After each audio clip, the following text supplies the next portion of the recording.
Are you tired of the violence, tired of the injustice, police brutality, rampant discrimination, lack of gun control in this failed biased socioeconomic experiment called America?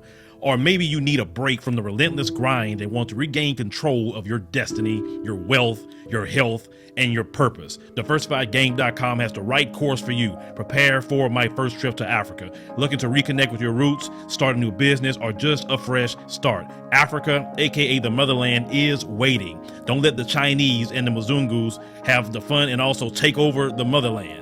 From Cairo to Mombasa, from Dakar to Cape Town, Africa has something for everyone, from business opportunities to the most amazing people, safety, leisure, and landscapes. The opportunities abound. It is time for the diaspora to reconnect with their roots. Time to reconnect with the birthplace of humanity. Africa is the last frontier.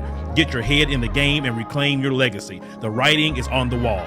Babylon is falling. Give up the stress, grind, and violence inflicted on our people on this continent and prepare for a journey of restoration and joy by connecting with the land of your ancestors. Check out our new course and kick off your adventure at DiversifiedGame.com.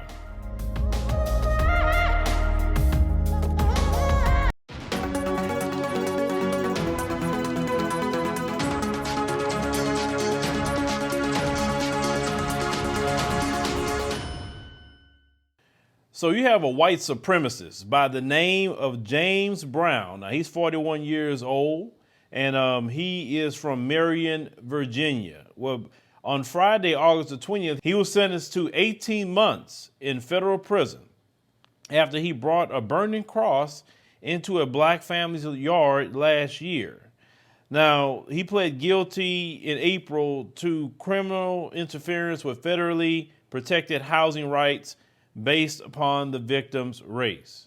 They say when Brown had burned the cross in the victim's front yard, he carried out, they say, a despicable act of intimidation, they say interfered, they say, with a federally protected housing right, they say, and broke a serious federal law, according to the U.S. attorney.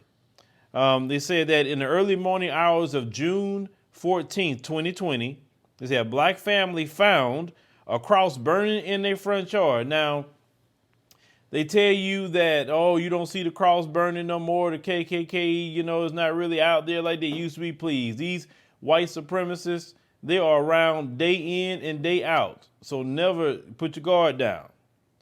So it said the day prior, one member of the family, it said then 17-year-old Trayvon Brown had organized, a civil rights protest in Marion on the aftermath of George Floyd's death.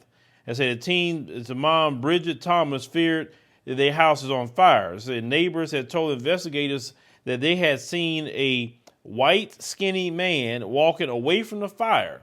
It said into a home across the street. Now it said Brown ran across the street as the cross burned and offered help to the family, although it would be later revealed that he was the one that set it ablaze. In a series of conflicts between Brown and the family of the allegedly preceded the incident. Now, as the police arrived, used a fire extinguisher and put out the blaze and found that 2 pieces of wood had been screwed together to form a cross. It said, which was propped up on a barrel. It said, neighbors said Brown had previously talked about burning crosses and spoke about black people in a derogatory way. So it said he also told the neighbor that he did it. And laughed and called the family N-word when someone asked him about the fire, and he was arrested 12 days later.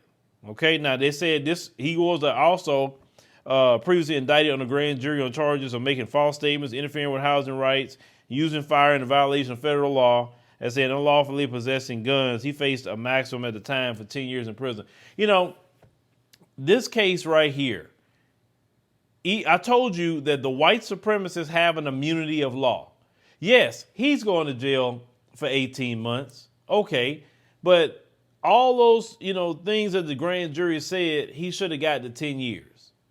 We've seen so many cases. This is another story I need to report on.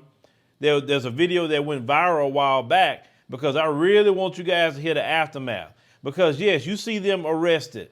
They get charged. But then when they get in this courthouse, they get their charges reduced or they don't get much time at all. Now that 18 months, even though he got to do every bit of that 18 months, he should have got the 10 years, in my opinion. He should have got that. So you can make an example out of him. So when somebody else do it, they say, oh, I don't do that. I say, because the last one, he went to jail for the full 10 years. So I'm not really pleased about this verdict whatsoever. But, brothers and sisters, always keep your eyes, and head on the swivel, because these people are acting a fool. The new census numbers came up recently. They're seeing they in the decline, and now they acting up. Because I told, y'all before, black people have been at the bottom. We can't go nowhere but up. They the one fear falling from the top.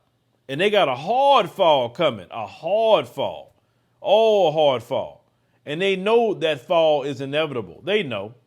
That's why they're acting the way they are now. Diary of Dark One's Son is a look into the thoughts, opinions, and experiences of a young black man who is wrestling with the tough task of trying to make something out of himself in a very racist and hateful environment. It covers in detail the thoughts of a man as he observes and eventually learns how to cope and deal with the world around him. It is a story of a man who, while beset with many obstacles, learns how to overcome them in order to accomplish his goals and aspirations. This book is not for the faint of heart, and the opinions that are shared in this book can be deemed very offensive to some readers. If you think that you will be offended by the opinions shared in this book, the answer is simple. This is not the book for you. This book is merely the opinions of one man, and it should be taken as such. However, if you really wish to gain insight into the thoughts of a young black male in today's society, then look no further. Read this book. Excerpt from the book. From the chapter, Am I Visible or What? One day when I was walking home from school, I came across this other brother who was walking my way. In his eyes, I could see the sadness, the same sadness that was in mine. I knew exactly what was going through his mind too. He was feeling like an absolute nobody. How did I know, you ask? Because I was feeling the same way at the moment right when I walked past him. Have you ever felt, if you are a black man reading this, that you were invisible to the world? Not because you want to be, but because people refuse to acknowledge your presence. Read more when you purchase this book. This book can be purchased from lulu.com.